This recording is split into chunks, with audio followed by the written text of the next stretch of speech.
and welcome to Or Something. This is the podcast where we discuss the origins of things or something. I'm Kristen, and this is Karla. Hi. Oh, my voice cracked a little there. Oh, Karla's going through puberty. A good old puberty joke is always great. Speaking of puberty, this is the worst segue ever. I'm like, really? Okay. I wanted to plan for my 40th birthday, but also yours. We're the same age, right? But so I was looking for places in Tofino, BC. Mm-hmm. And can I just say that for 3 nights, the price of 3 nights $1 million. Mm-hmm. It is. And that's just 3. Yeah. I could go and have a whole week vacation in Mexico. Yeah. A good one. You know what we should almost do is see if we can rent, do an Airbnb or something. I don't know if it'll be any cheaper. Some of them were they were insane. Yeah. I did see one that was for an island, your own little private island, for $700 a night. I thought, that could be kind of cool. That could be pretty cool. I'm do I really want to spend that much? So I'm going to check more inland, I think. Even if I end up in the Rockies somewhere, I'm I'll go somewhere. There are some pretty cool places out there that could be a nice kind of getaway. Exactly. Also try checking Ucluelet, that town that's right near Tofino. Right. But can I just go back to the fact that Tofino... Yes, it's beautiful. Don't get me wrong. It is stunning. Yeah. But it's not a tropical paradise. During summer especially, it's crazy expensive. And even in the downtimes, it's much more expensive than it used to be. It's not worth that much. I'm sorry. I know. It isn't. I'm sorry. It is stunning. I do love it there. Me too. But I agree. There are all kinds of places in Canada that are equally as amazing. I think it's more the all-inclusive thing you can literally get. Yeah. In Mexico. And it wouldn't be all-inclusive in BC. Yeah. So you're just paying for the accommodation. You have to pay for all the food and everything. All the food and everything. Although you can get Tacofino, which is the best. Yeah. If anybody's ever in BC, you need to, or in the Vancouver Tofino area. They're 2 very separate areas, but whatever. I get it. Go to Taco. No one else does? No, I get it. You're fine. I get it. No one else is listening to this. It's fine. Yeah, exactly. Oh my gosh. Okay, I need to talk about the excitement that happened at my apartment building yesterday. Yeah. And I think that the irony of, every episode we usually say at the end of the episode what we're going to do. I'm going to go, eat mac and cheese or whatever. And last week was the first time that we didn't do that. And it's the first time that I've actually done the thing that I talked about in last week's episode. So I'm ironic. Wait, what did we talk about? I talked about the origin of emergency numbers, 911. And last night I had to call 911, which is crazy.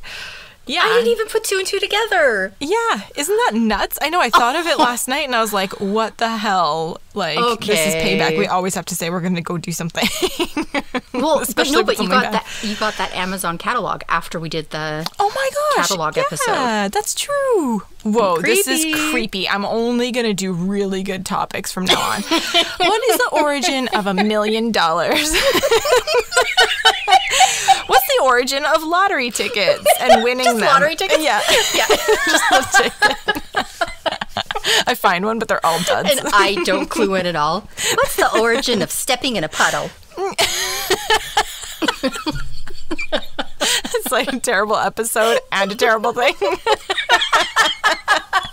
bad all around. Oh my god. Oh my gosh. So last night, the fire alarm in one of the apartments down the hallway was going off, and it was almost just sounded like somebody's alarm clock. It was just beep, beep, beep. It wasn't anything really. It's so casual. I feel like it sounds very different from my fire smoke detector in my apartment, which is crazy. Yeah. How can they have different ones? I don't understand it. Whatever. So it was going for forever, and I was like, okay, this is kind of weird. Popped my head out the door. Nobody was in the hallway, and I eventually heard various people kind of doing the same thing that I had done. And then finally I heard somebody, some commotion, And so I stuck my head out the door again and saw a bunch of smoke in the hallway. Ooh. Freaked me out. And I was like, Oh my God. like, that's not good. Yeah. Okay. So I like frantically grabbed a few things. Like we have a little safe, a little fire safe with our passports and like our important documents and stuff, like birth certificates and whatever.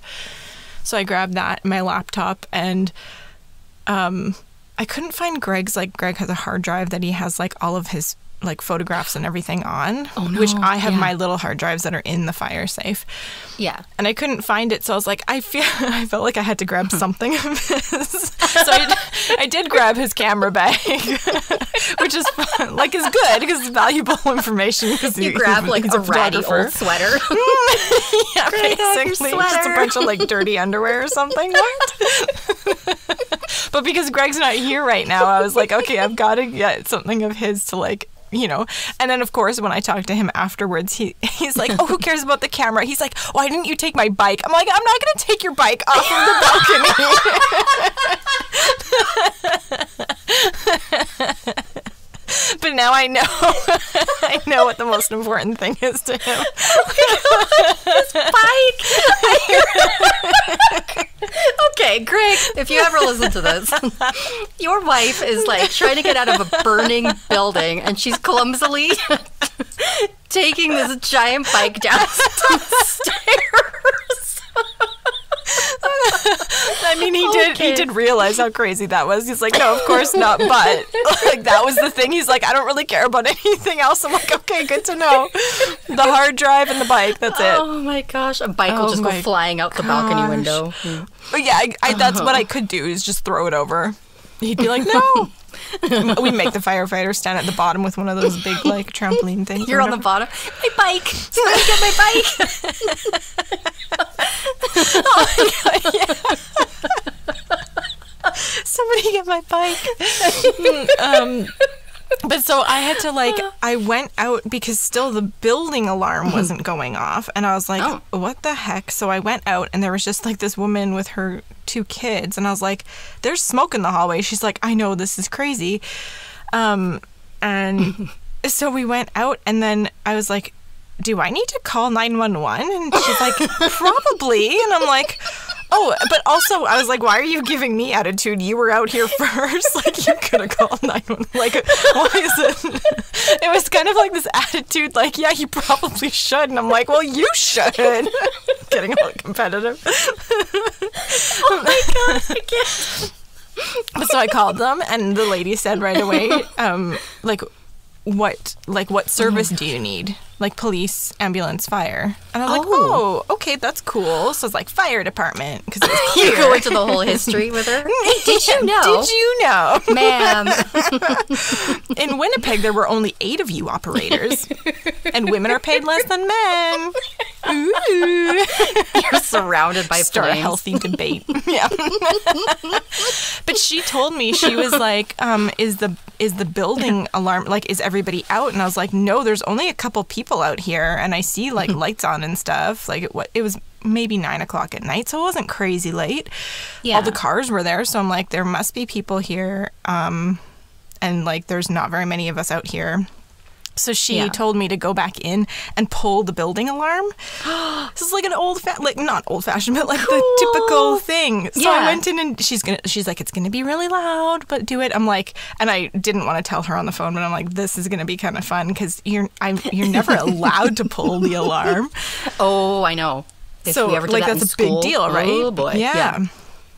So it was very exciting. I called 911 and I pulled the alarm. It turned out that my neighbor was, somebody said it was candles, but I don't know if that was actually verified. The firefighters didn't actually say what it was, but it scorched like their wall, like I think it was like 3 feet high or something honestly, like that. Can I just say, I know it would be impossible to regulate, but I think candles or anything like that should be banned from any communal like condo or apartment because, and smoking. And if not, there should be huge fines. And I know I'm getting serious here, but like there was a condo here where somebody threw a cigarette into a garbage can and the whole condo just like was up in flames. Oh my gosh. And that's like multiple people's homes belonging, right? It's not like it's just your house. It was scary thinking like it could move so quickly. Like if it had really caught, Oh, like the firefighters went in. It took them like 5 minutes. They came back out. They said, "Okay, it's safe." But if it had actually really like caught on something, it would have spread really fast. Like that was 2 doors down from me. Goes up for everybody, and it's like, so all these people are put out. They lose everything, right? And it's just like, oh, I can't with people and their candles and smoking. It's like, oh my gosh. No. That being said, as we were standing out in the parking lot, I realized that I had a candle on my coffee table that I left burning.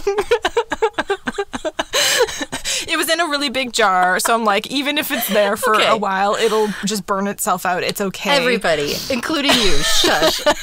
There are these new candles. You can get a giant pack at Costco where they look like flickering. I don't like those ones. You will like them. No, I like the smells.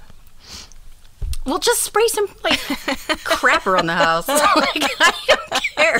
Oh my God, I was laughing so hard though because I'm standing there as the firefighters like going in and out and whatever, and they're like, "Everybody get out," kind of thing. And I'm like, "Do I go back in to like blow out this candle?" But if I go in, then I need to explain why I'm going in. Then they're all going to think it's because I'm on the floor where it's happening.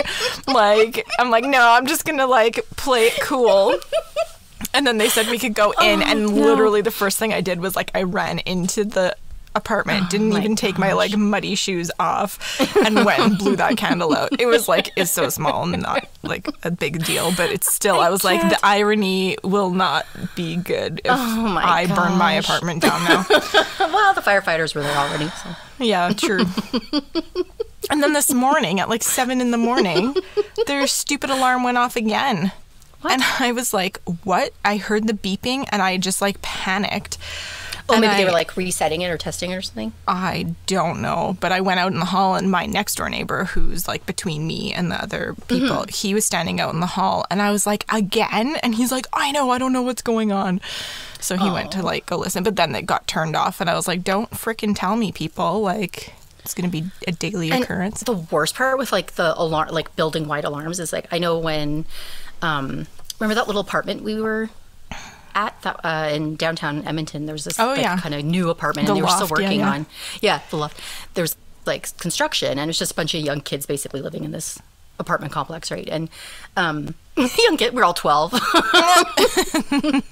No, but and so with the construction, they would often trip the alarm, the fire alarm. Oh yeah. And so quite a few times, like we'd all be out in the hallway looking at each other, like, do we leave? Like, or what? And then it took, like, the one construction guy was really great. He'd just come barreling down the stairs and scream, like, no, it's just me. You're fine. But sometimes we didn't know, right? So we all kind of awkwardly. And I think I was, like, the only person who actually left at one point because it wouldn't stop. I'm like, maybe I should just leave. Yeah. Well, that was, like, in my old apartment building in Vancouver. We had, like, such an awesome thing, and every year the city would come twice a year and come and inspect. Like, it was mandatory that they came and inspected each of the smoke detectors. I've lived now in this apartment for over a year, and nobody's ever come to inspect our smoke detector. Like, if those people didn't have their smoke detector set up properly, the building probably would have set on fire. Because, like, we wouldn't have known. Yeah. And I was like, how did the building smoke detector, like the building detection thing, not go off? It's right outside my door, so I don't know if it would need to come all the way down to my side of the building. I don't know. Anyway, it was crazy. Test it. Okay. What could go wrong? Nothing. Speaking of potential fire hazards, I received the greatest gift I have ever received in my entire life. No way. Ever. I didn't realize it would make candle because you love them? No, I didn't realize that this would make me so happy. I would be the happiest I think I've ever been in my whole life. And I'm not exaggerating. The joy. A pre-lit Christmas tree. Oh. I am not kidding. Yeah. People, Did you guys not have one yet? No. I had to do all the like internal white lights. Oh, then the colorful lights for the theme. Oh, and your family's like neurotic about your Or maybe it's Right. you that's neurotic Me. about it. Well, not- it is. Yeah. Because it has to be all even and beautiful. Oh, God. But it's pre-lit. I'm like beside myself. I'm still going to add extra colors probably, like a ding-dong. Yeah, like, but then it's like optional. At least it's got the base there. And the right? old tree was like, because you have to like fan out the little, each single branch. But all the like little plastic, like the little, what are they called? Needles. Yeah. Were just shedding everywhere. So you'd put this tree up and it was like this carpet on the That's ground. what mine is now. The branches Yeah. are starting to come off because it's quite Yeah. old. Because I think I bought it still when you and I were living in Calgary. So that's like quite a long time ago. Yeah, ours is so ancient too. My branches are falling off, but I'm just like trying to tuck them back in. I'm like, you just stay in there. I know, but we finally caved. We're like, whatever, let's get a new tree. And I'm just like, I didn't realize it'd be that happy. It's So that was amazing. my happy thing. Also, That's can I just great. quickly say, Galaxy Quest is on Netflix now. Oh my God. I watched it and I forgot how freaking funny it is. Okay. Everybody stop listening to this podcast. No, wait. Listen to the rest of this episode, then subscribe, like it, and leave a review. Yes, please. And then go and watch Galaxy Quest because it is Yes. one of the best movies that has ever been made. Yes. It When totally Sigourney holds up. Weaver says, Yeah. I've got one job on this ship. It's stupid, but I'm going to do But it. I'm going to do it. I'm like, Yeah. yes. And Laredo, the little Tommy character, like I forgot how many funny lines he has. And Oh my like, God. And Guy. Let's get Guy. out of here before someone kills Guy. I don't have a last name. It's so Oh my good. It's basically, gosh, for anyone who it's doesn't know, so good. like a parody of like the Star Trek kind of show. But it's so good. It's got Tim Allen in it, Sigourney Weaver, Alan Rickman, Alan Rickman. Oh, Sam his Rockwell. character's Is so Sam good. Rockwell? Sam Is that his Rockwell. name? Oh, I love Yeah. Sam Rockwell. I know. Also, a really good movie. I don't know if you've seen it before or not. It's called Mr. Right. Yes, I yeah, love that movie. with I Anna don't Kendrick. like Anna Kendrick, but I don't liked like her, the but I movie. love her in that movie. Me too. It works. And that I'm like, movie dang. is so cute. It is like the cutest little romantic comedy It you've is. ever seen. It's I know. awesome. Oh my gosh, I love that you like it. A little bit of action, a little bit of romance. Also, Great. I finally got to see Parasite. That's also on Netflix. Oh, it's on my list. I haven't seen it yet. Gosh, it is. Okay, it's a little like. It was a tiny bit heavy-handed with like the kind of symbolic imagery for me, Okay. but I'm a like little snooty,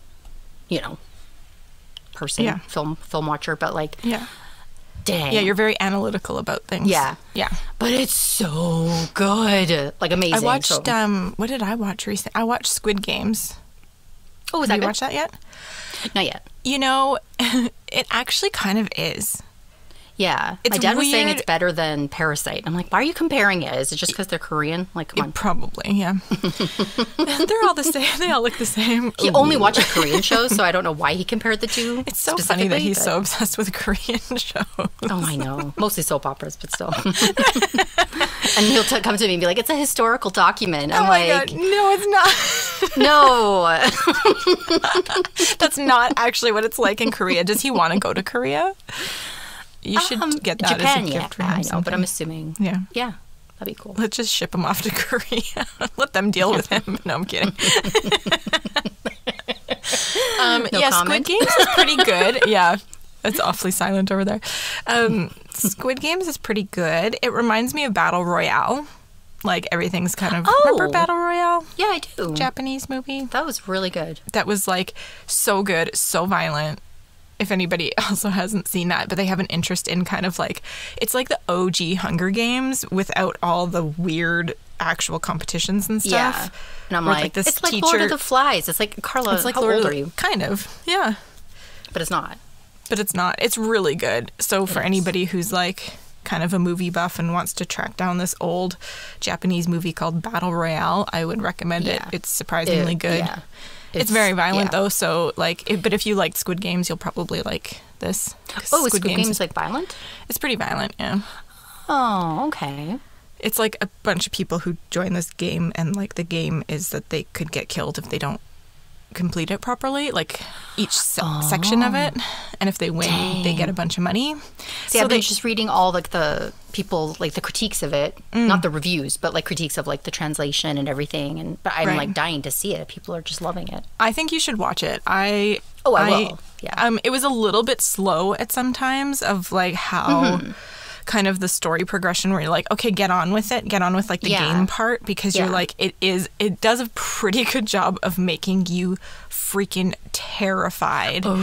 It's like, it sounds so good. It's like that anxiety you get when you're like, there's a time limit, or like when I was a kid and we'd play cops and robbers and you knew somebody was like chasing you, but you didn't know where they were, you know, like, but imagine if you were playing a game and if you did not win, they would shoot you in the head. Oh my God. Basically. I will definitely watch it. You should watch it, yeah. I tried watching Cowboy Bebop, the remake. I haven't watched that. It's visually great, and I wanted to support it so bad because I love John Cho and he looks amazing as the main character. I never really watched the original, just little snippets here and there. Yeah, I don't know anything about it. It was just an anime back in the day, and kind of a cult classic. And I tried so hard. I stuck with it for like 3 episodes, and it's just not for me. And I'm devastated because it's like I really, really wanted to like it and support it. I hate that because when it's you such really good like diverse something. casting, and it just looks really good. But I was so like, no, it's not for me. That's like one of the most disappointing feelings for me. Right. But on the flip side, one of the absolute best feelings is when you have zero expectations of a show or a movie or something, and it ends up being so awesome. Yeah. That's the best. I can't think of any examples of that, but I can't think of any examples either. It didn't happen. It's never happened. Let's do this. Okay. Whose goes turn first? I think it's me. I think you go first. I prepared so well. Oh my gosh. That's exciting. And it is one of the like richest topics I've ever researched, and I encourage anybody to like look further into it after I'm done blabbing.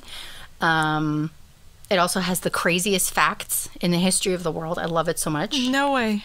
Yeah. Okay. So I started by like, I wanted to do the color wheel and who invented the color wheel and all that. Ooh. But it became so boring and so scientific and so technical. Oh, yeah. By the way, it was Sir Isaac Newton who did the color wheel. Are you serious? What? Right? Because the color prism thing with the like prism of light. Who's Newton? He's the apple guy, the gravity guy, isn't he? Yeah. Yeah, I know. What's he doing? Right? But that's it. That's the whole. That's all that was interesting about color wheels. And I was like, that's basically my topic this week. So it's good that you've got a pretty deep one. It was. No it pressure. is interesting, but it was so convoluted, and I'm like, I'm too dumb for this. Like, do you ever have it? I genuinely believe that there is a limit to your intelligence, not your intelligence, just anybody's intelligence. Isn't that actually a thing? Didn't we learn that in psychology? That there's like, you have a range. Yeah, but I actually felt my brain hit that wall of like, no, I will not grasp it's like this. mid-sentence. And I couldn't grasp. It wasn't just I didn't want to. It's like I couldn't. My brain was like, no, Karla, like you can't handle this information, so just walk away.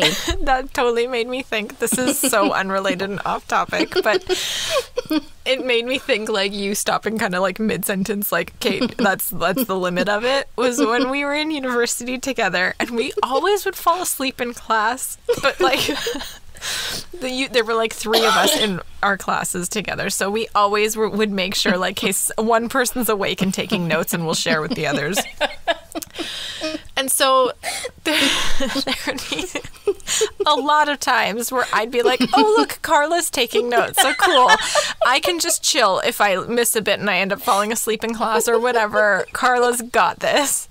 Yeah. She had taught herself how to like take notes basically in her sleep. Like she was pretending. So you'd look at her notes and it would be like a few words, like half a sentence. And then it would just like, the word would just trail off like halfway down the page, like with her pen or pencil, like back in the day when we had to take manual notes. Oh my gosh. And then the words that actually were really written out did not make any sense. Like it was so nonsensical. But my drive to write notes was so strong that even while I was sleeping. And so then when we like would get together to study and like do our like review our notes and stuff, we'd freak out on Karla because we're like, why? Just go to like, if you're gonna not do anything, like these notes don't help us. So then I was never fooled by her note taking again. I'm like, damn it, I always have to take notes. Honestly, you had the best notes. The best notes. My notes never made sense. I would also do like a type of like shorthand so that I'd be like, what does this even mean?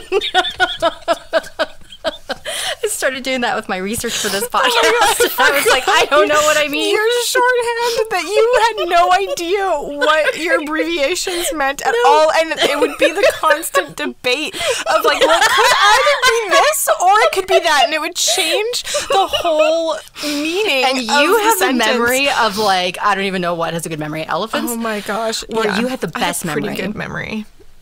No, excellent. Let's be clear here. So I would have the audacity like to argue with you. Most of our study time was spent with you arguing against my notes. I'm like, okay, so I just be quiet, and I'm like, well, I'm gonna learn it this way. You can learn it whichever way you want. And during the test, I'd be like, what did Kristen say? Anyway, sorry, that was such an aside. That's good. Okay, so speaking, so we did art history in school. This kind of got me into that. Okay, so color wheel. I'm like, screw this. Okay. But I stumbled across information about pigments. So I'm doing pigments. Oh my gosh, like paint. No way. Yeah. This actually kind of ties into my topic a little bit. No. Yeah. The first time. Oh my gosh. A little bit. It's not like overlapping, but it's just like, it's actually really good. I'm glad you're going first because it's a good like precursor to mine. Okay. Because I only delve a tiny bit into like paint techniques and that kind of thing. It's not really, it's genuinely. Okay, I'm just going to go right into it. Okay. Oh, just really quickly. For anybody listening for first time or whatever, all of this research was done by all these other people, amazing people online. So seek out this information on your own and go support those writers and everything, because I'm basically just regurgitating a bunch of fun facts here. So it's not my research. I'm not claiming to like have come up with these things. I didn't go until Dusty Library to find all these facts or anything. It's just, yeah. So I just want to, I have too many sources here.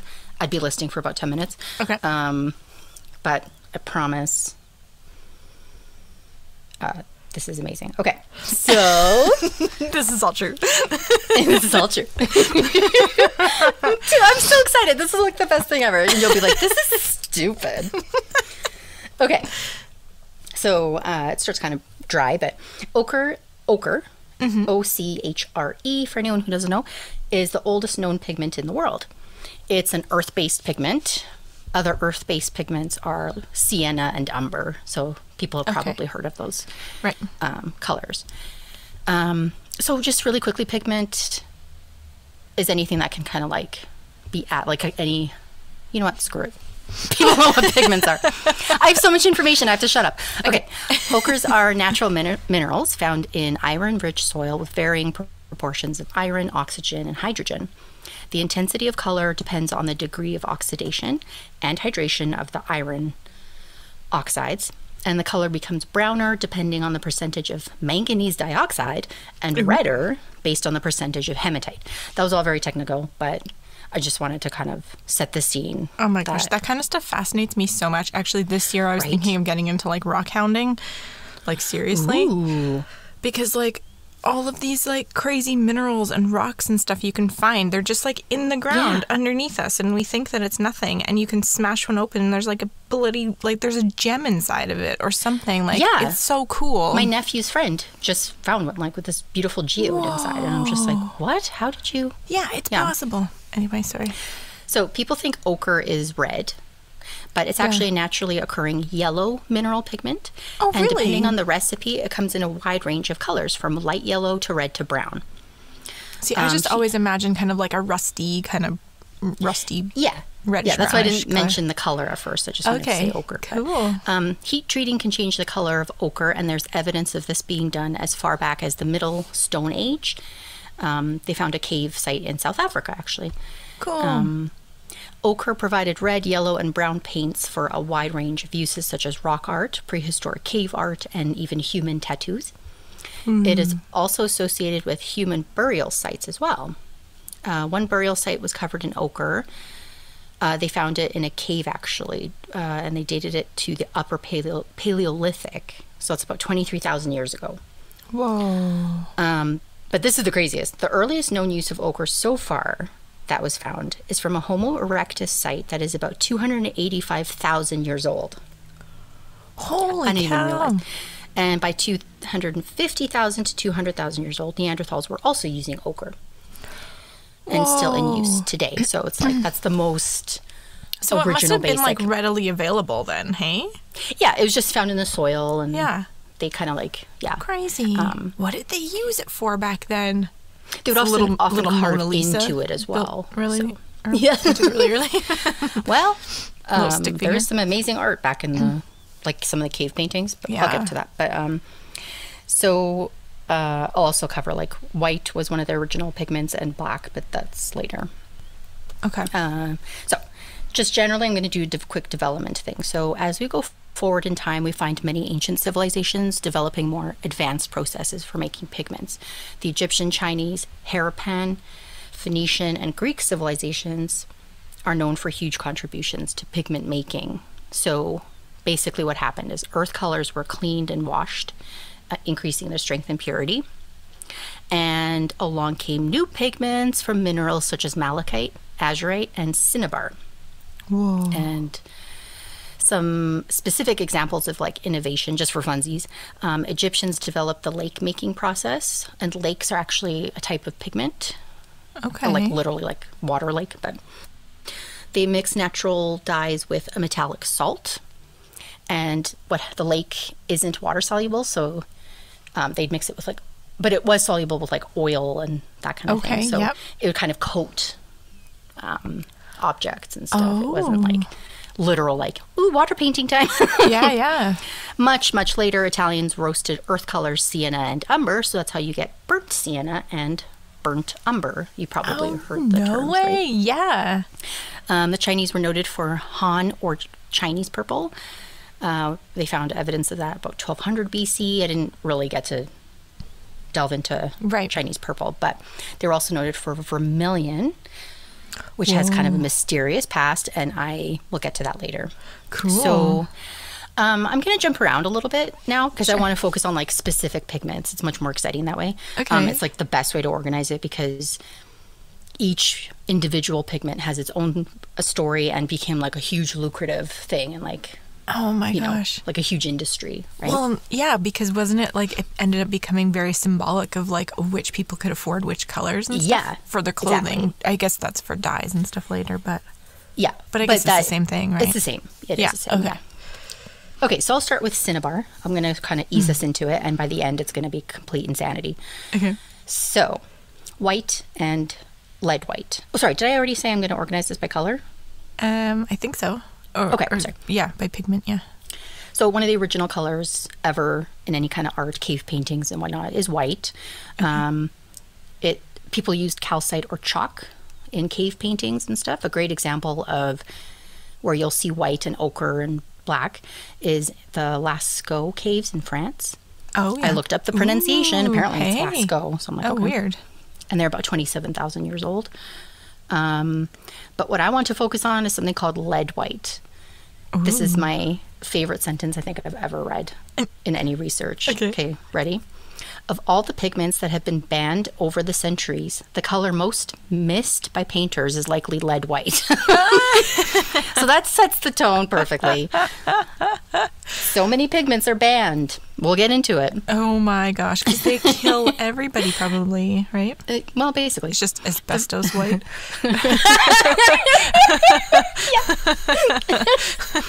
The reason artists completely lost their shit over like lead white was because it was the first fully opaque white, and it captured and reflected light like nothing else. So it was like, okay, opaque is the one that's like not see-through. Yeah. Okay. And I always don't know if it was the mix it up thinking that it is see-through. Right. It's not. No, and I don't know if it was the actual lead white or a byproduct of when they made it that people used, like Queen Elizabeth, when they like would paint their faces white in the olden days. Oh, and it was like cosmetic. So yes, they were literally putting lead on their faces. So oh my gosh, they'd lose their hair and they'd even die from it and stuff. Sorry, total side note, kind of on that topic. I just listened to the most recent episode of Morbid, this other podcast. Yeah, and they did like kind of a lighthearted episode, and they talked all about like the crazy stories behind the making of the Wizard of Oz movie, the original. Oh yeah, yeah. And because they put like for the Tin Man, they put like aluminum like powder on his face, and the guy like almost died from that. And like the Wicked Witch of like with the green paint all over her face, they had to fully like remove it because it was like copper, and it would have killed her if they hadn't like scrubbed every single bit off every single day. It was like so toxic, and it was just so normal for them to be putting it all over them like it was nothing. And so, anyway, go ahead. Sorry, but yeah. On a note about the lead, lead white was banned in 1978. I'm not sure if that was all over the world. How did it or last where. that long? I know. Well, actually, another site said that even though there are trade restrictions, you can still actually buy it in small amounts. No way. So I don't know if that's true or not. I'm assuming there's actual lead in there, right? Mm-hmm. Yeah, okay. Yeah. So I want to get to the origin of lead white. Okay. All these origin stories of these pigments is just the best thing ever. So as you'll soon find out, most early new pigments have the most insane production methods ever. Like I said before, I've never encountered so many fun facts in my life. So it's just going to be fun fact after fun fact. Excellent. So lead white was developed by the Greeks, although research was a little bit muddled for me because there was also a Dutch process type of lead white. So I don't know who invented what. But anyway, generally lead white, the process was time consuming to make it. What you needed to do was corrode strips of lead with acetic acid, and they would use vinegar back in the day. Okay. In the presence of carbon dioxide, and for that they would use animal dung. No usually. way. So you're layering lead strips with vinegar and animal poop, basically. They would put it into a vessel of some sort. You let it sit for a few days. You open it, then you scrape those strips, and you keep those flakes just kind of. I don't know if they've kept it aside or just let it float to the bottom or what. But you'd repeat this over and over until that original lead strip was gone. Whoa. Right, so it's kind of like corroding and like leaving these white flakes behind. Yeah, yeah. It took about 6 to 14 weeks. And when the lead strip has completely dissolved, you take what's left, you make it into a powder, and then you boil it. And they sold it either as like a paste or a powder. It didn't really matter because it could have water in it. They didn't care. So elaborate, like such a crazy. Right? So how did they come up with this? Yeah. That's my question with this process. If the Greeks did invent there was it. some one guy there that like it happened by accident. Wow. A lead strip and animal dung and vinegar? You end up putting like all your animal poop and lead and vinegar. You store it in the same closet. And it got mixed together. Right? Yeah. So I was like, okay. And also I thought that vinegar, would be like how does that? Yeah, how did they? Where did that come from? That's what I wonder. Yeah, damn it. New topic. Next episode, joint episode about vinegar. So I thought that was going to be the craziest thing. The next ones are more normal. Okay. So I don't know. Some people say you pronounce this Cochineal. Some people say Cochineal.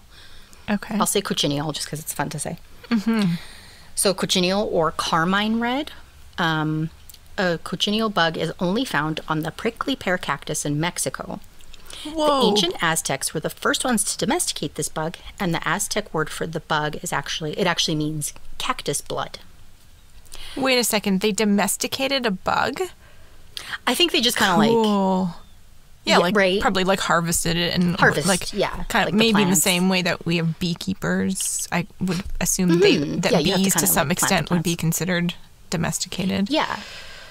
Exactly. You know, right. Okay. Yeah. Interesting. It takes about 70,000 cochineal bugs to make a pound of pigment. Oh my God. And it's the female actually that they have to use. So it's only the female that produces carminic acid, which results in this potent red dye. So it's this very bright red. Whoa. It also known as Carmine Red, this pigment became the third greatest import out of the New World after gold and silver. No way. What? Right? Whoa. The color became a symbol of wealth and status, and only rulers would wear the cloth that was dyed in this cochineal red. Much later, it must have been like so expensive if you're getting it brought over from the New World and it can't exist anywhere else. Right? Whoa. I know. And then we screwed up the Aztecs forever. It's like, what's wrong with us? Can't we just be go and take what we want? Oh, bitch. Right. I mean, it's pretty ironic that we're making these statements and it's American Thanksgiving today as we're recording this. It is? Yeah. Oh. Okay. Full circle. Much later, the Irish actually called British military uniforms red coats. So if you've ever heard that expression, red coats.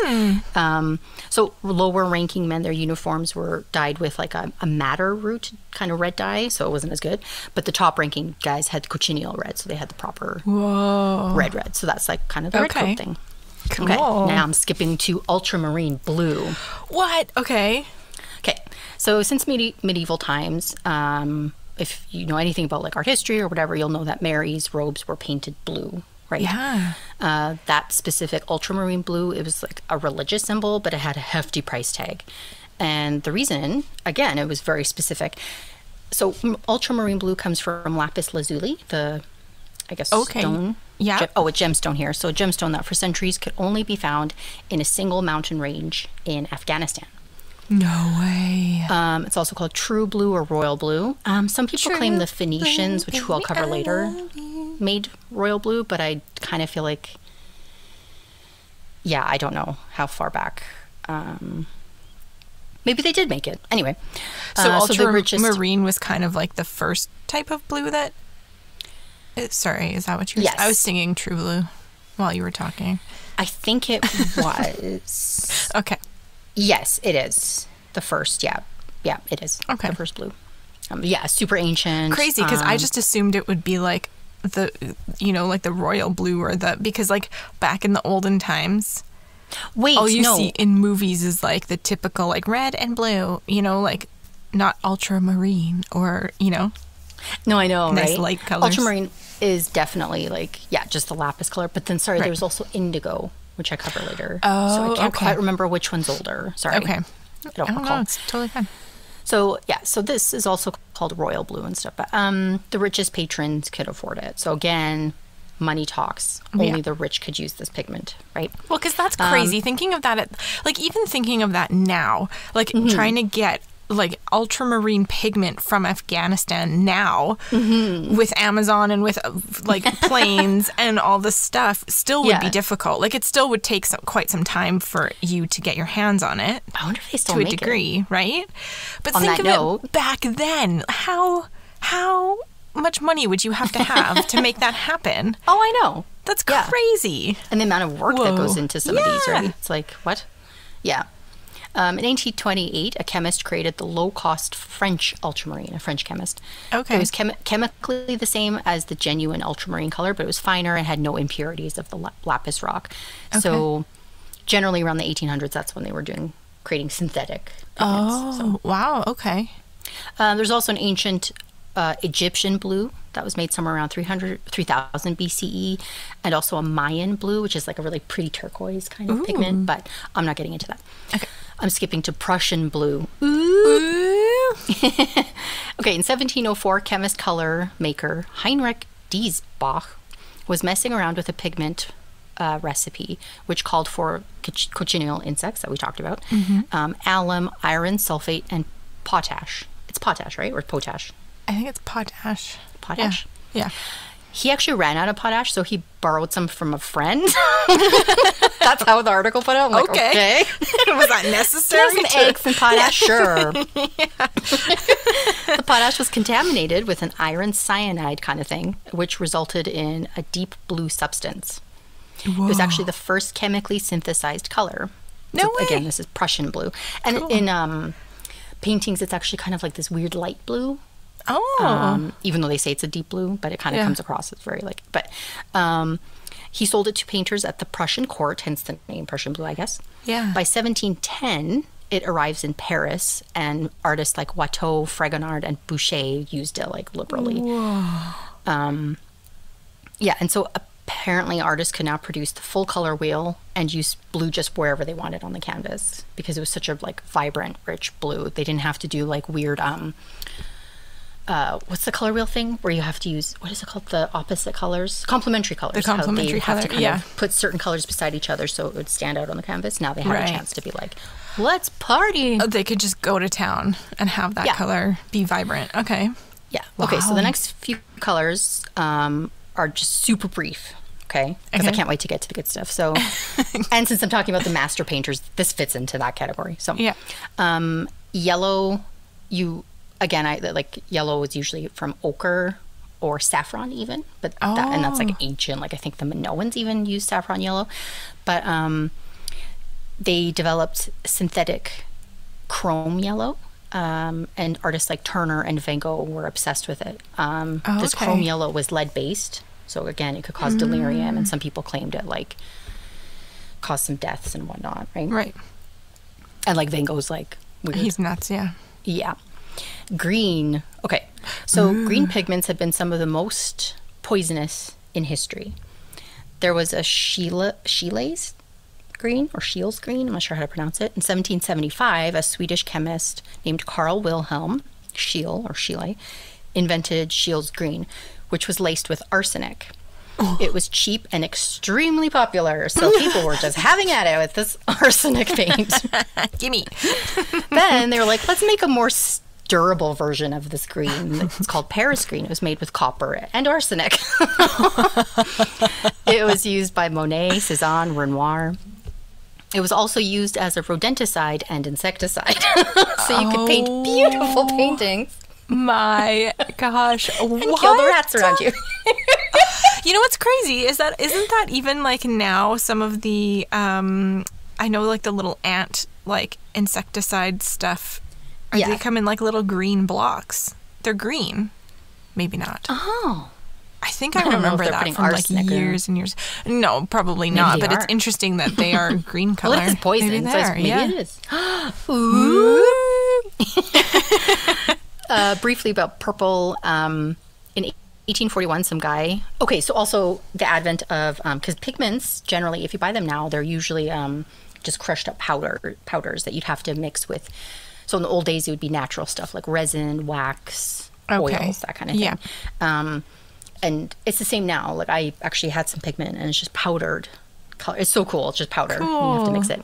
But the problem with that is like you have to mix individual colors and it's this whole thing. So in 1841, some guy grew frustrated with the messy practice of storing paint in a pig's bladder. So that was for like those what they had to do to carry really around, inconvenient. Right? And he invented a more practical and portable option, a collapsible paint tube made of tin.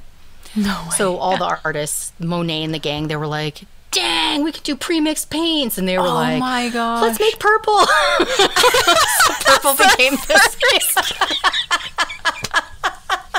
Oh my gosh. First really and that's why an impressionist painting ends up being brown. They're like mixing them all together and they're like, oh. Wah, wah, wah. It's true. You always end up with brown. You always end up with brown. Always. You have like some great color and then you're like, I'll just get to put in a little bit more of this. Or what if I put in a bit of this and then it turns brown and you're like, damn it. I got too greedy. It all went to hell. It's true. Oh my gosh. But yeah, so apparently manganese violet, because they could finally like pre-mix red and blue. Yeah. Became all the rage. So like in the impressionist paintings, you'll see like purple everywhere, right? Oh yeah. They really went to town with that purple. Yes. And they could also paint outside, right? Like the on plein air or whatever technique. So they were happy. A brief note on black. The darkest pigment found in old masters' paintings is aptly named bone black, and it's produced by burning animal bones in an air-free chamber. One article said it was collected from the soot of burning animal fats. Also charcoal just generally was used. I feel like, would it have to be burning animal fats? I guess so, but like, that's awfully maybe disturbing. because the fats kind of made long-lasting. Okay, kind of it's just charcoal can wash off easily, right? So. Oh, yeah, okay, fair enough. Right, so those back to that Lascaux cave, I might put a thing up on Instagram because the pictures in that cave are like phenomenal, like the lions and everything. I don't know who that artist was, but I'm like, damn, you're a master. Anyway, no, for real. But you remember? Yeah, I know. Remember? I also saw when I was in Namibia, we went to and saw this white lady painting, and it was like white cave paintings that were like super duper old that I think are on par with those Lascaux cave ones. Nice. Yeah, but they were all white, so it was interesting that you said the white thing earlier too. Okay, so vermilion or cinnabar was developed in China in 2,000 years before it was used by the Romans. Okay. It was prized as the first known bright red. It was made of mercury sulfide, a highly toxic natural mineral. So again, with this toxic stuff. I don't know a thing about human migration, but one article said that the oldest known use was found in a burial site in modern Turkey that's 8,000 to 9,000 years old. So I don't quite know how the Chinese were moving around. Yeah. The mystery of vermilion. How could I not get into this? I don't know. Right? Okay, so there is a famous Mayan tomb dated to the 7th century. Okay. I'm assuming BCE. Yeah. A woman dubbed the Red Queen was found covered in cinnabar in her tomb. And it was this crazy find. And I'm like, wait a minute, the Mayans had vermilion? Oh, yeah. Cinnabar, right? And then the Chinese had it. And I'm like, dang. So who really? And you just want to know, like, the individual story of that person, where it's like, how did that happen and why did it happen? Yeah. Tell us everything. All right, so last two. So Indigo Blue, huge. I don't really want to do Indigo Blue. I kind of want to skip it. Do I have time for... Do whatever you want. You know what? I'm going to skip it. Anyone who wants to know, it's really, really cool. It just really quickly became one of the most valuable pigments, and it was actually used as currency at one point because it was so valuable. It's called blue gold. Ooh, and cool. Yeah. It came from the Indus Valley. They found it like about 3,000 to 1,000 BC. I want to skip to Tyrian purple. This is my last one, and it's amazing. Ooh. I can't. Or Tyrian, I'm not quite sure, because the town it's named after is Tyre, Tyre. I googled how to pronounce it. Apparently it's just Tyre. And that's in modern Lebanon. So Tyrian purple, or royal purple, signified power and wealth because it was insane to make. Like, just again, another insane process. So in about 1200 BCE, they say the Phoenicians mastered the process. And this royal purple color apparently became brighter with weathering and sunlight. So what? Right? Whoa, Can you that's imagine? not usual. Yeah. I know. So the purple was used by the Greeks and Romans. It cost a freaking fortune. So only fancy Romans could afford it. And even then, they would have like just a strip of this purple on their togas. Whoa. By the 4th century, only the emperor was allowed to wear the color. Holy And cow. he might have had a completely purple toga with like gold strip. So that would be like whoa. Just a purple beacon of and then he like trips royalty. and gets a grass stain on it and has to kill Right, himself. had to make him a new one. Yeah. Did you say he has to kill himself? Yeah, the indignity. Okay, so they aren't sure how ancient people made the dye. Some modern scientists are figuring it out now. They're trying to do it in the labs and stuff. Okay. But this is what they do know, okay? It's made from a secretion from the murex snail, a sea snail. It took 12,000 snails to produce 1.4 grams of pure dye, which would cover just the trim of one garment. Whoa. Yeah. Those So poor some people snails. said you can like kind of like irritate them to make them release this thing. So it's like a sustainable way of getting this like secretion out of them. So they or didn't you have just to crush kill them, but they probably probably did. did. According to archaeological data from Tyre, snails were collected in large vats and left to decompose. Oh my god. Gross. It produced a, quote, hideous stench. Yeah. But they've also found substantial numbers of murex shells in Crete, suggesting that the Minoans may have made the dye centuries before the Phoenicians. No way. So they're not quite sure. Wow. After Constantinople was sacked, they really couldn't afford to make this dye anymore. In Or 1453. procure it.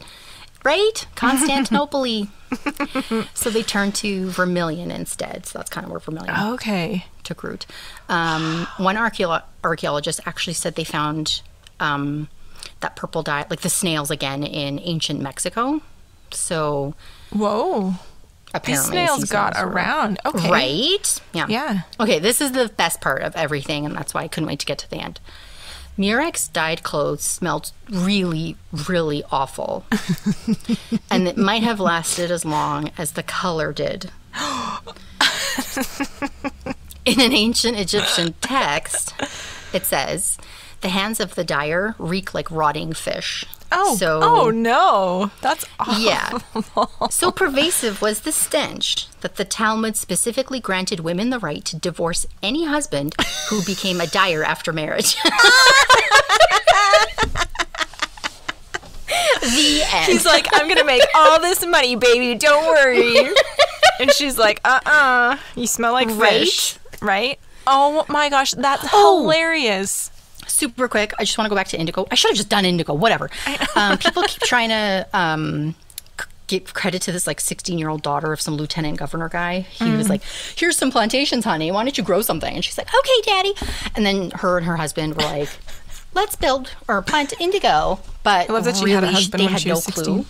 Right? Yeah. But they had no clue how to actually make it happen. Success, like make the plants grow and everything. Yeah. And no surprise here, it was actually the slaves who were like, okay, step aside, little girl. Oh, jeez. They brought the technique from West Africa. They were like, we know what we're doing here, indigo. They should have just what you do. let her fail.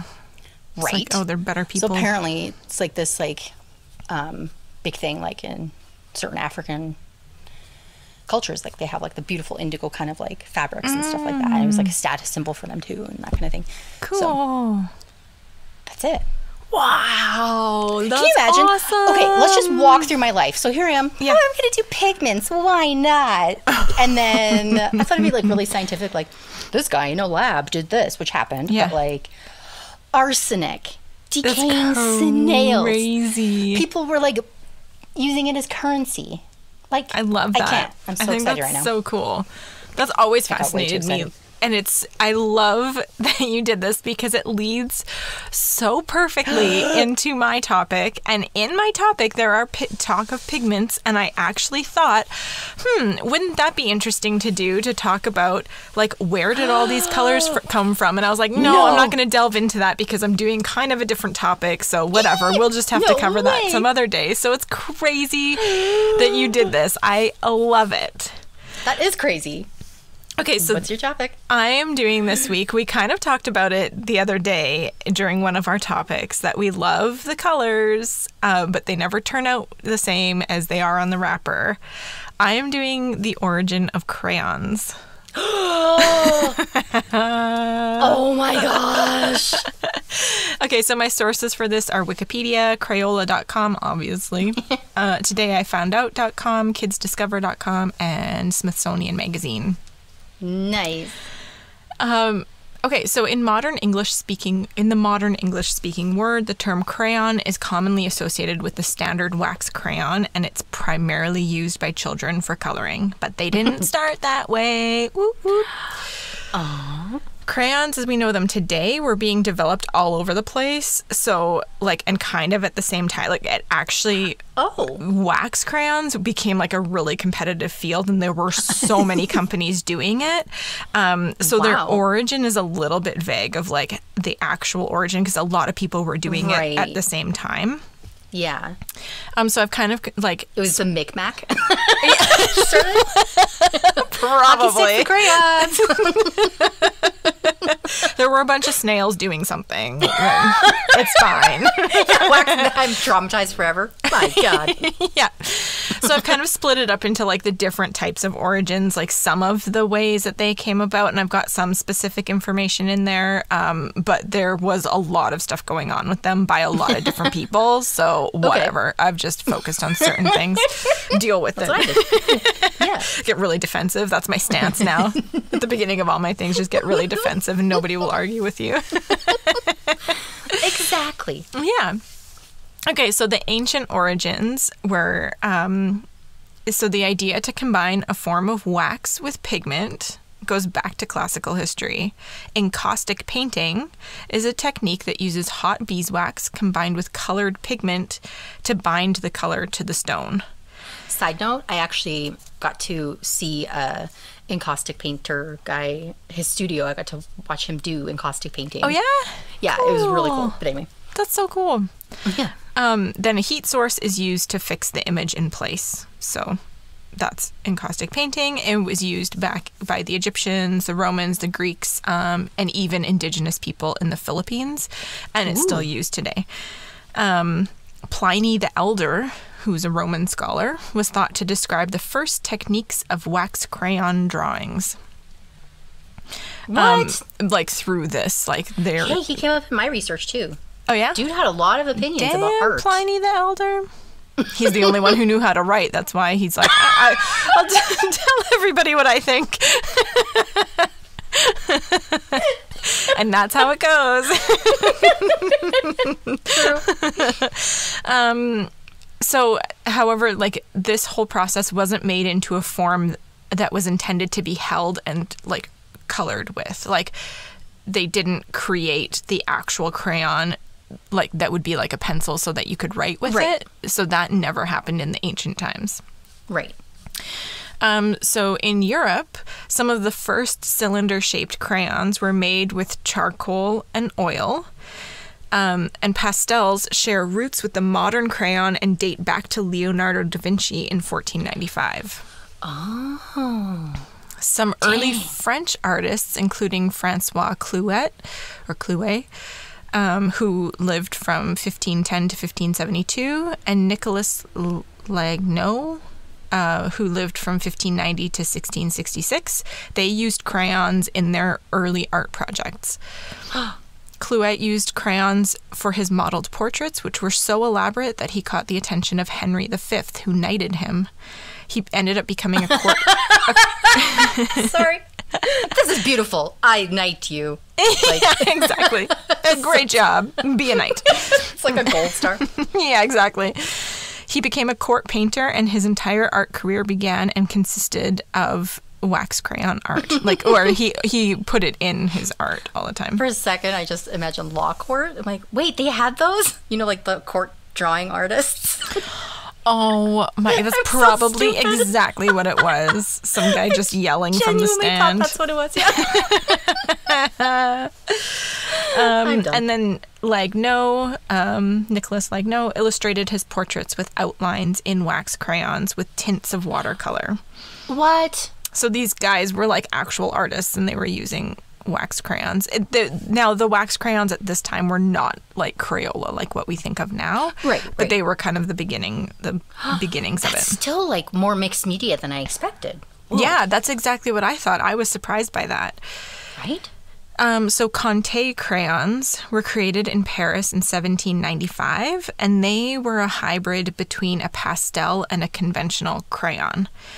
They're composed of compressed powdered graphite or charcoal mixed with a clay base, and they were used by artists as like a drawing crayon, and they're still used today. But they're kind of like basic colors and stuff like that. Hey, that's like those earliest pigments. They're like usually mixed with clay. The ochre, sorry. Yeah. It's crazy. So following this, various hues of powdered pigment eventually replaced the primary charcoal ingredient in these things. So as pigments came about, they started gradually adding the pigments into these mixtures where they were making these little crayons to do art with, basically. Oh my gosh, can you imagine little lapis lazuli baby crayons and kids are like, Mommy, buy me some expensive. They're just squirting out like a little snail right onto their like things. Oh my god. References to crayons in literature appear as early as 1813 in Jane Austen's Pride and Prejudice. What? And there was this guy in France, Joseph Lemercier, who I couldn't really find that much information about, who was one of the inventors of the modern crayon. And in 1828, his company in Paris produced a bunch of crayon and color-related products for like artists and stuff. Are we talking exclusively wax crayons? Or pencil crayons? At this time in like the 1800s, it's starting to be wax crayons. Nobody really anywhere could really put, like, they couldn't really attribute the the combination of putting wax in with it to any single person. Like in the American origins, which I'll talk about next. But do you think pencil crayons were made at These the same are more time, kind of? I think you don't like pencil crayon, right? Maybe, yeah. I think they might be later. I don't know. Might be. Because I think this is much more like, if you think about pastels and you think about these other, like those Conte crayons, where it's like, it started with like pastels, like they're mixing the pigments and charcoal together with like clay or with oil or with those things to make it a bit more solid so they can actually draw with it. Right? Instead of having like that fluid stuff that they're painting colored with. pencils would be more probably in the story of like origin of like lead pencils or something like that. That's my thought, yeah. Yeah. Because initially, like crayons, like they still use the word crayon in French, right? For pencil, isn't it? Oh yeah, for pencil. Yeah. So, and initially they were considered to be like chalk pencils, like people like were using chalk and stuff, to write with like way earlier, right? Yeah. Dang. I say right like we know this information already. Okay, so the American origins. So the initial time of wax crayon creation saw a ton of companies competing for the lucrative education and artist markets. The Franklin Manufacturing Company, based in Rochester, New York, was one of the first companies to make and sell wax crayons. In 1883, they appeared with a display of crayons at the World's Columbian Exposition. So at that time, they had all those big world expositions where people went and showed off their inventions and showed off like new technology and whatever. Yeah. And it was in 1883 that they first appeared at that fair. Dang. That's not what I expected. I know. Charles Bowley of Massachusetts developed wax coloring crayons in the late 1880s. He had been selling various stationery items and had developed clumps of colored wax to be used for marking leather. Oh. So they were just clumps of wax. Because, of course, they had wax from, like, candles and stuff like that. Like, wax was being used for other things, right? But with the need for more accuracy, he formed the wax crayons to be more manageable cylinder shapes, similar to a pencil. So that he could actually, like, mark the leather properly, like, a little bit more accurately. Because can you imagine having just a big lump of wax and you're trying to, like, mark it in a certain way? It's just going to be this big blob, like, right there. Like, I would be so frustrated. I'd just lose my mind. Oh, for sure. Yeah. So he packaged his crayons into decorative boxes and offered them to his already existing stationery clients. The demand for his crayons got crazy and he couldn't keep up with it. So he ended up partnering with the American Crayon Company in 1902. They had already been producing chalk crayons. And so he was like, hey guys, I got wax. I got this great idea. Look what I'm doing. Everybody wants them. Boots, right? Look at how I've marked my leather. So they were like, yes, we love it. Look at how I marked my leather. It's true. Okay, so now comes the moment that we've all been waiting for, that I have in brackets, or have we? Yes. Is the creation of Crayola, which now is arguably, like, at least in North America, the biggest producer of wax crayons out there. Like, it's just synonymous with the only crayons. Producers. Yeah. They're not, but they're but they might as well be. Everybody else give up. Sorry, other guys, but wah, wah, wah.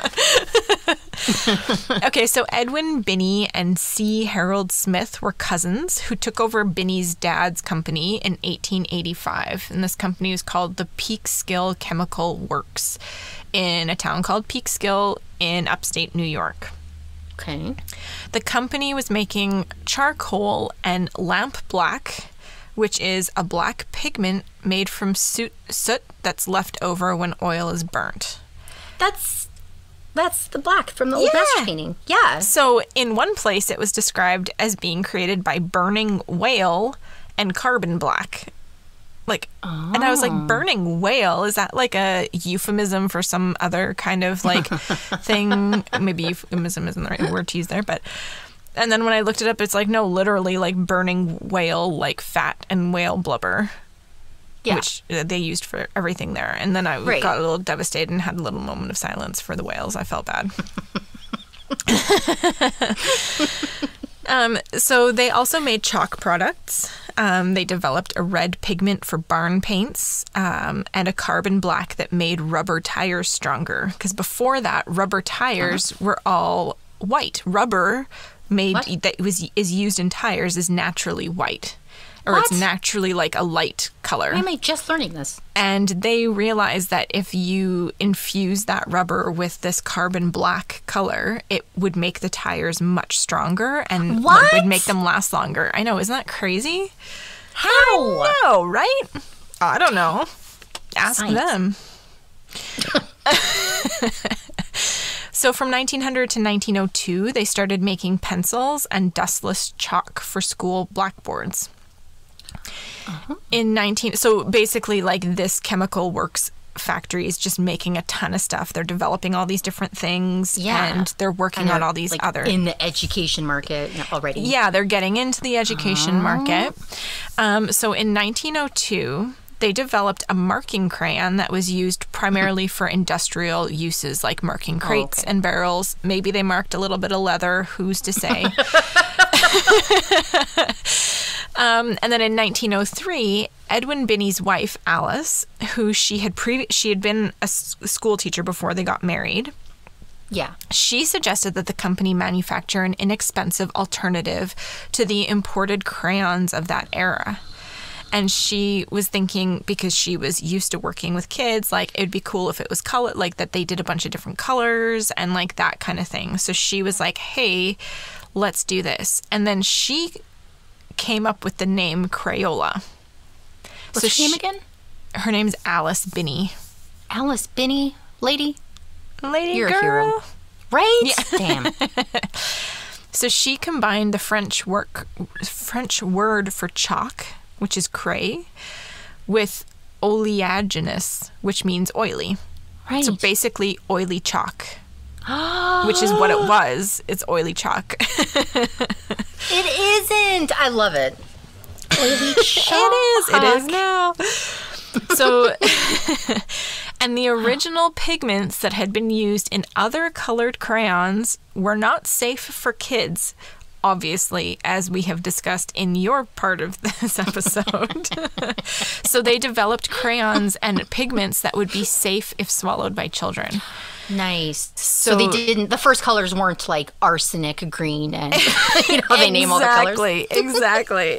Yeah, rat poison, whatever. Oh, yeah, it has to be more fun than arsenic. Exactly. Yeah, rat poison green. Well, I love it. Yep.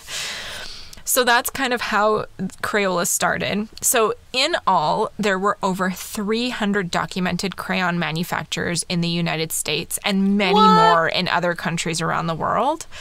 But only a few of those manufacturers exist today. So, like, I was shocked. Like, when you look at stuff, it was crazy, the different companies, because everywhere you look, most of them had the same, like, main guys that were mentioned, most of my research, but some of them had these other guys, and it's all happening kind of at the same time. Like, everybody was really trying to get in to this market in a way. So it was kind of crazy that it was, like, this fight to get, like, and so a lot of them too, like Crayola made the children version, so like nicely packaged for kids, right, with the wrapper on it and all that stuff. But then they also made lines that were specifically for artists, so it wasn't there was no wrapper on it. They marketed it slightly differently for the artists, but it was the same kind of concept.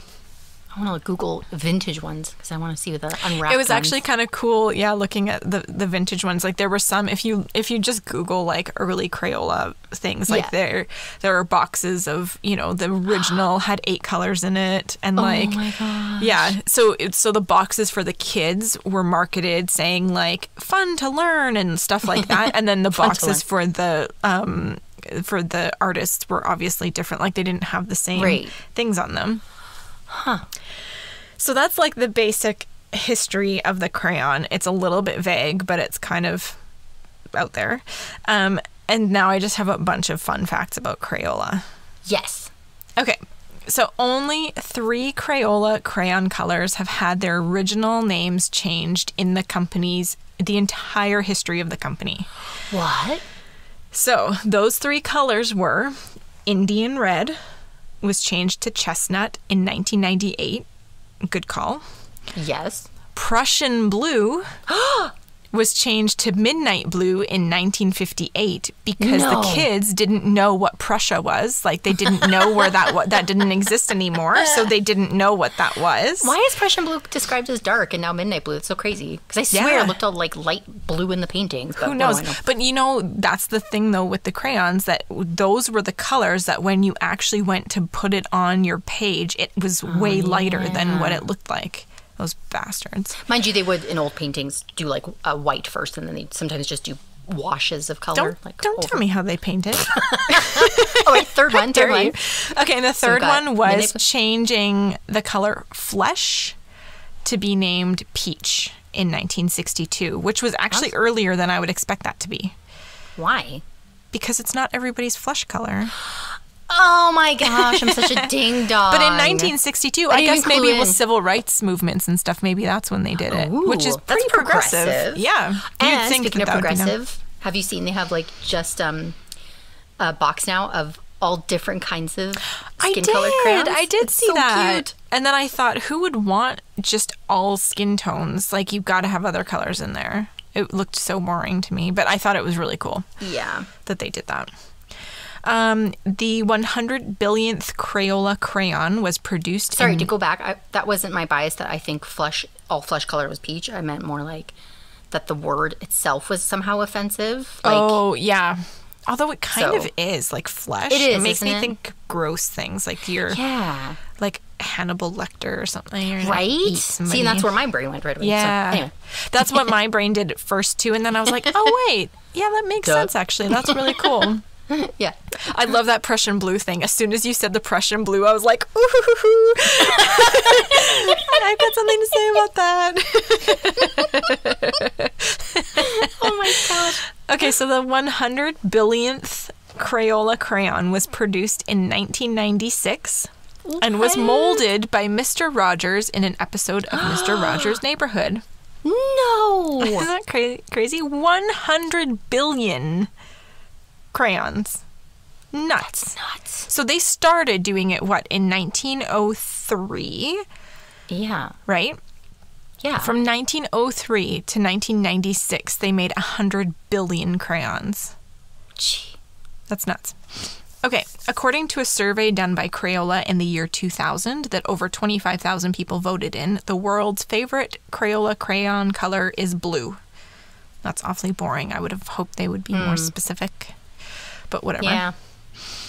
The original colors in the first box of 8 Crayola crayons were black, brown, blue, red, purple, orange, yellow, and green.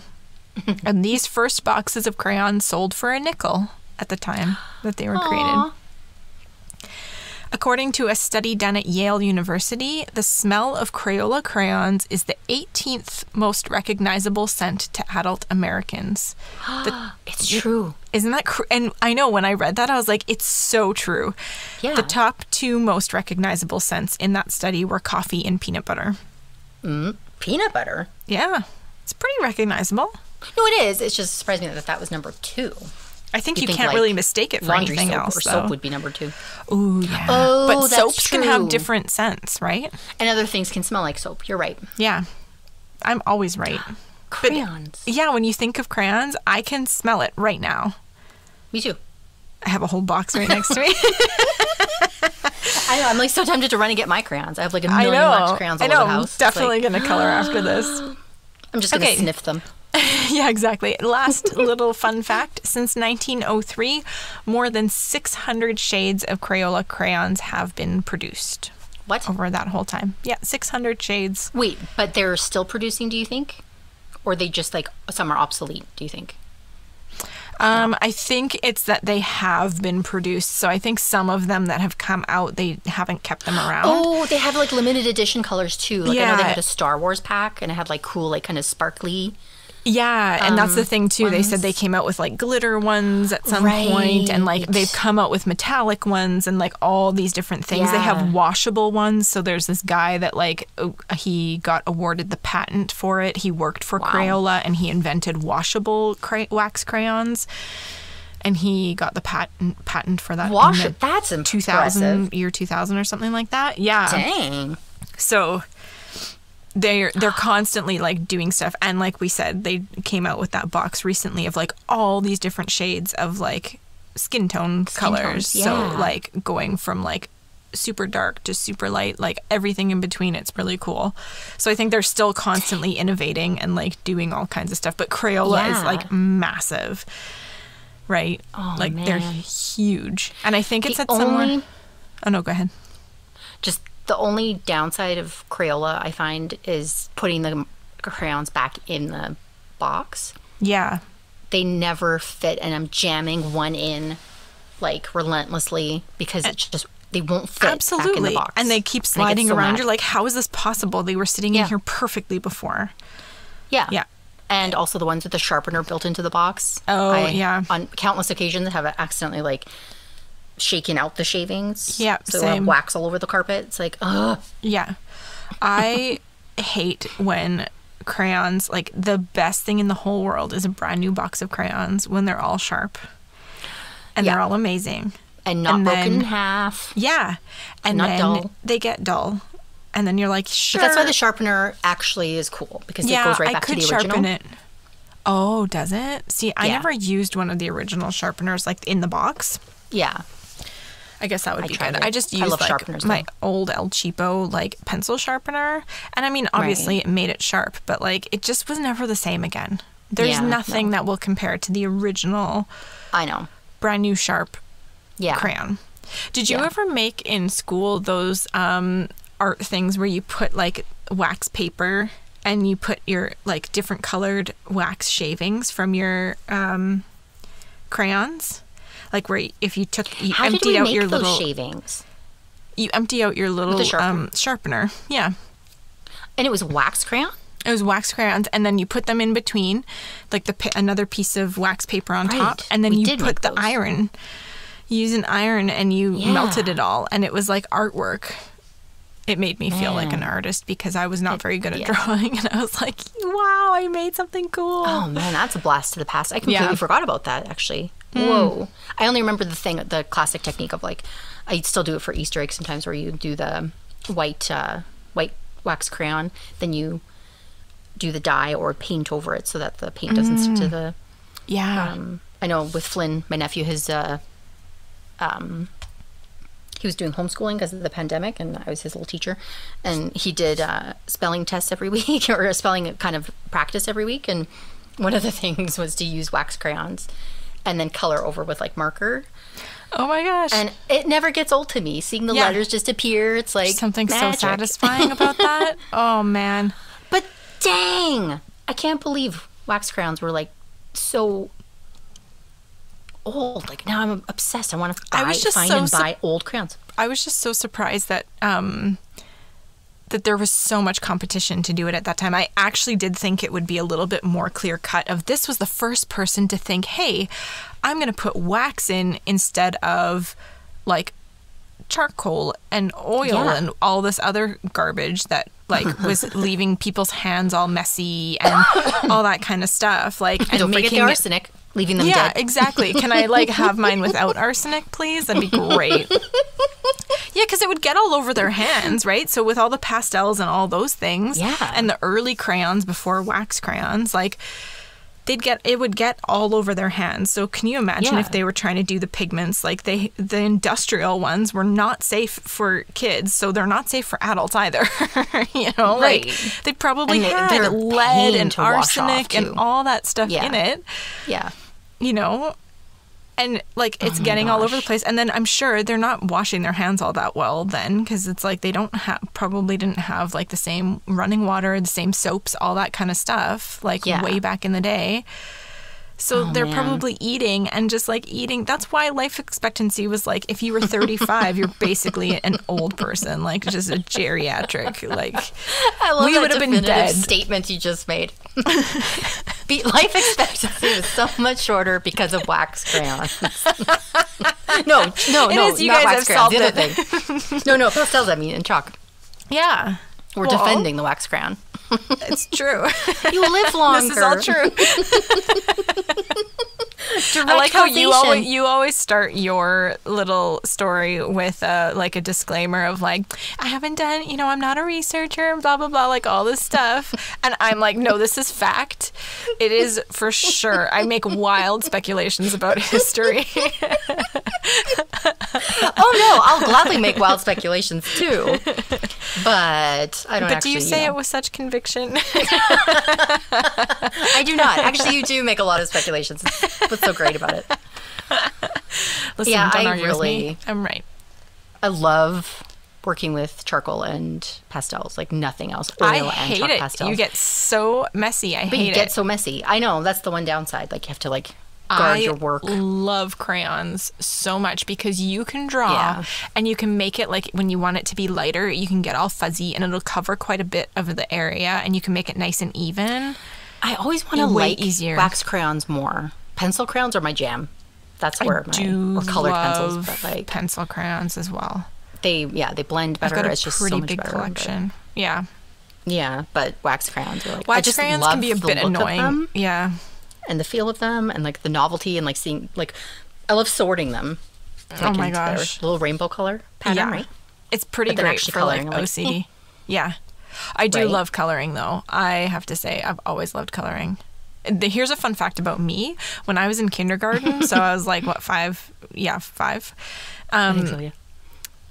My mom, like at some parent-teacher conference thing or whatever, like my teacher told my mom that I was too much of a perfectionist because especially with coloring because she's like that she told my mom that I needed to learn how to be okay with coloring outside of the lines. And when my mom told me this later, because she said I would spend so long and I would not leave the table until my picture was done. And when my mom told me this later, like I was like a teenager or maybe in my early 20s or something, I was still outraged by it. I'm like, well, of course, why would you leave a picture before it's done? I'm not going to intentionally go outside of the lines. Are you insane? Like I was so outraged by it.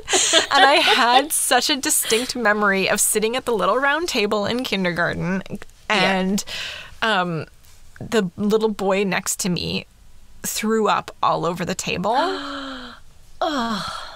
And you kept coloring because you're like, damn, I need to finish this picture. I kept coloring a little bit, and then I like got really mad that his puke like got onto my coloring page a bit. I was like, I was really devastated by it. I did not give a crap about this little kid that he's sick. I was just so upset because it like, and then the coloring time was over, so I didn't even get to start a new coloring picture. It was devastating. That would have killed me too. I colored was in the so lines mad at him. The same.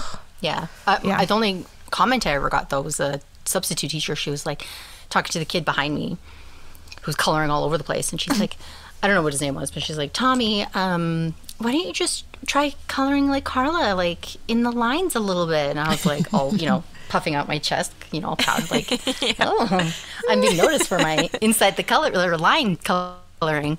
Yeah. But yeah, I was just as particular, right? Yeah. No. And my technique, which I developed really early, was I would do a darker kind of outline first. Yeah, and the lighter inside. And then, right? Yeah. Yeah. Proper coloring.